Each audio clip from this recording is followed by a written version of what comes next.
मेरे प्यारे देशवासियों, आप सभी को क्रिसमस की शुभकामनाएं। हम इस वर्ष के अंतिम सप्ताह में हैं। 2022 बस आने ही वाला है। आप सभी 2022 के स्वागत की तैयारी में जुटे हैं, लेकिन उत्साह और उमंग के साथ ही ये समय सचेत रहने का भी है।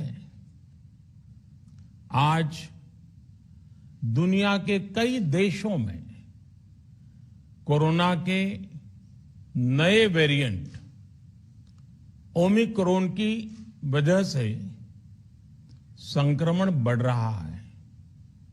भारत में भी कई लोगों के ओमिक्रॉन से संक्रमित होने का पता चला है। मैं आप सभी से आग्रह करूंगा कि पैनिक न करें। हां, सावधान रहें, सतर्क रहें, मास्क उसका भरपूर उपयोग करें और हाथों को थोड़ी थोड़ी देर पर धुलना, इन बातों को हमें भूलना नहीं है। आज जब वायरस म्यूटेट हो रहा है तो हमारी चुनौतियों का सामना करने की ताकत और आत्मविश्वास भी मल्टीप्लाई हो रहा है। हमारी इनोवेटिव स्पिरिट भी बढ़ रही है। आज देश के पास 18 लाख आइसोलेशन बेड्स हैं, 5 लाख ऑक्सीजन सपोर्टेड बेड्स हैं, 1,40,000 आईसीयू बेड्स हैं। आईसीयू और नॉन आईसीयू बेड्स को मिला दें तो 90,000 बेड्स विशेष तौर पर बच्चों के लिए भी हैं। आज देश में 3,000 से ज्यादा पीएसए ऑक्सीजन प्लांट्स काम कर रहे हैं। 4 लाख ऑक्सीजन सिलेंडर्स देश भर में दिए गए हैं। राज्यों को जरूरी दवाओं की बफर डोज तैयार करने में सहायता की जा रही है। उन्हें पर्याप्त टेस्टिंग किट्स भी मुहैया कराई जा रही है। साथियों, कोरोना वैश्विक महामारी से लड़ाई का अब तक का अनुभव यही बताता है कि व्यक्तिगत स्तर पर सभी दिशा निर्देशों का पालन कोरोना से मुकाबले का बहुत बड़ा हथियार है। और दूसरा हथियार है वैक्सीनेशन। हमारे देश ने भी इस बीमारी की गंभीरता को समझते हुए बहुत पहले वैक्सीन निर्माण पर मिशन मोड में काम करना शुरू कर दिया था।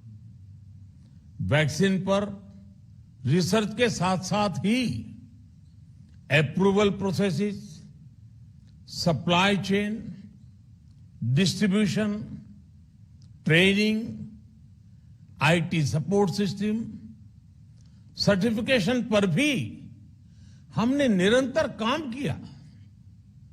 इन तैयारियों का ही नतीजा था कि भारत ने इस साल 16 जनवरी से अपने नागरिकों को वैक्सीन देना शुरू कर दिया था। ये देश के सभी नागरिकों का सामूहिक प्रयास और सामूहिक इच्छा शक्ति है कि आज भारत 141 करोड़ वैक्सीन डोज के अभूतपूर्व और बहुत मुश्किल लक्ष्य को पार कर चुका है। आज भारत की वयस्क जनसंख्या में से 61% से ज्यादा जनसंख्या को वैक्सीन की दोनों डोज लग चुकी हैं। इसी तरह वयस्क जनसंख्या में से लगभग 90% लोगों को वैक्सीन की एक डोज लगाई जा चुकी है। आज हर भारतवासी इस बात पर गर्व करेगा कि हमने दुनिया का सबसे बड़ा, सबसे विस्तारित और कठिन भौगोलिक स्थितियों के बीच इतना सुरक्षित वैक्सीनेशन अभियान चलाया। कई राज्य और विशेष तौर से टूरिज्म की दृष्टि से महत्वपूर्ण राज्य जैसे गोवा, उत्तराखंड, हिमाचल जैसे राज्यों ने 100% सिंगल डोज वैक्सीनेशन का लक्ष्य हासिल कर लिया है।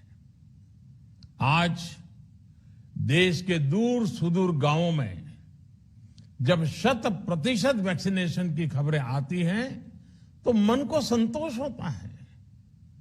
यह प्रमाण है हमारे हेल्थ सिस्टम की मजबूती का, हमारी टीम डिलीवरी का,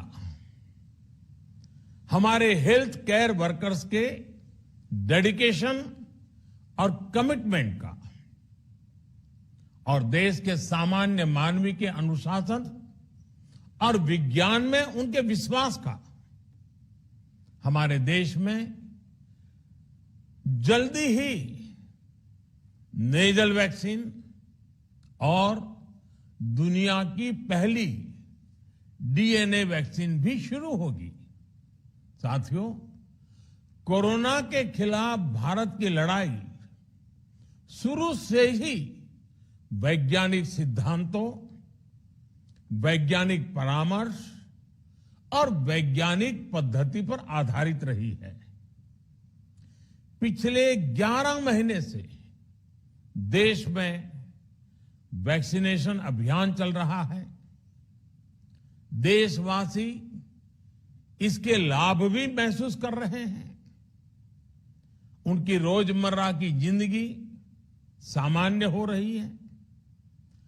आर्थिक गतिविधियां भी दुनिया के कई देशों की तुलना में उत्साहजनक रही हैं। लेकिन साथियों, हम सभी जानते हैं कि कोरोना अभी गया नहीं है। ऐसे में सतर्कता बहुत जरूरी है। देश को सुरक्षित रखने के लिए, देशवासियों को सुरक्षित रखने के लिए हमने निरंतर काम किया है।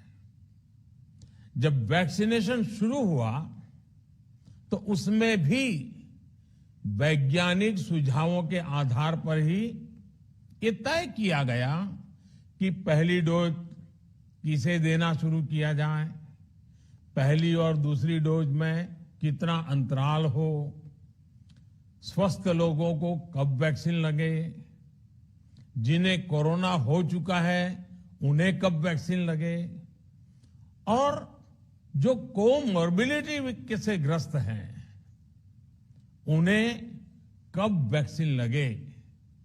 ऐसे निर्णय लगातार किए गए और ये परिस्थितियों को संभालने में काफी मददगार भी साबित हुए हैं।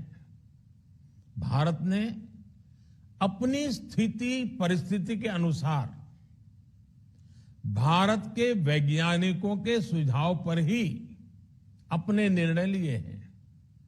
वर्तमान में ओमिक्रॉन की चर्चा जोरों पर चल रही है।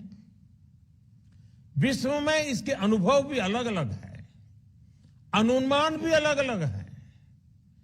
भारत के वैज्ञानिक भी इस पर पूरी बारीकी से नजर रखे हुए हैं, इस पर काम कर रहे हैं।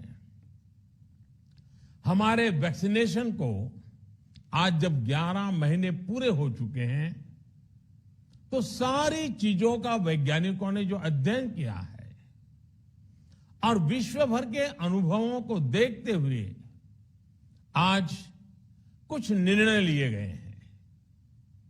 आज अटल जी का जन्मदिन भी है, क्रिसमस का त्योहार भी है, तो मुझे लगा कि इस निर्णय को आप सबके साथ साझा करना चाहिए। साथियों,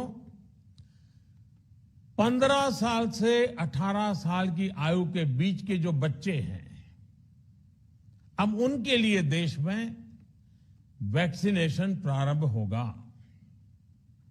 2022 में 3 जनवरी को सोमवार के दिन से इसकी शुरुआत की जाएगी। ये फैसला कोरोना के खिलाफ देश की लड़ाई को तो मजबूत करेगा ही, स्कूल कॉलेजों में जा रहे हमारे बच्चों की और उनके माता पिता की चिंता भी कम करेगा। साथियों, हम सबका अनुभव है कि जो कोरोना वॉरियर्स हैं, हेल्थ केयर और फ्रंटलाइन वर्कर्स हैं, इस लड़ाई में देश को सुरक्षित रखने में उनका बहुत बड़ा योगदान है। वो आज भी कोरोना के मरीजों की सेवा में अपना बहुत समय बिताते हैं। इसलिए प्रिकॉशन की दृष्टि से सरकार ने निर्णय लिया है कि हेल्थ केयर और फ्रंटलाइन वर्कर्स को वैक्सीन की प्रिकॉशन डोज भी प्रारंभ की जाए। इसकी शुरुआत 2022 में 10 जनवरी सोमवार के दिन से की जाएगी। साथियों, कोरोना वैक्सीन का अब तक का ये भी अनुभव है कि जो अधिक आयु वाले हैं और पहले से ही किसी न किसी गंभीर बीमारी से पीड़ित हैं, उन्हें प्रिकॉशन लेना सलाह योग्य है। इसको ध्यान में रखते हुए 60 वर्ष से ऊपर की आयु के कोमॉर्बिडिटी वाले नागरिकों को उनके डॉक्टर की सलाह पर वैक्सीन की प्रिकॉशन डोज का विकल्प उनके लिए उपलब्ध होगा। ये भी 10 जनवरी से प्रारंभ होगा। साथियों, मेरा एक आग्रह है कि अफवाह, भ्रम और डर पैदा करने के जो प्रयास चल रहे हैं, उनसे बचना चाहिए। हम सभी देशवासियों ने मिलकर अब तक दुनिया का सबसे बड़ा वैक्सीनेशन अभियान चलाया है। आने वाले समय में हमें इसको और गति देनी है और विस्तार देना है। हम सभी के प्रयास ही कोरोना के खिलाफ इस लड़ाई में देश को मजबूत करेंगे। आप सबका बहुत बहुत धन्यवाद।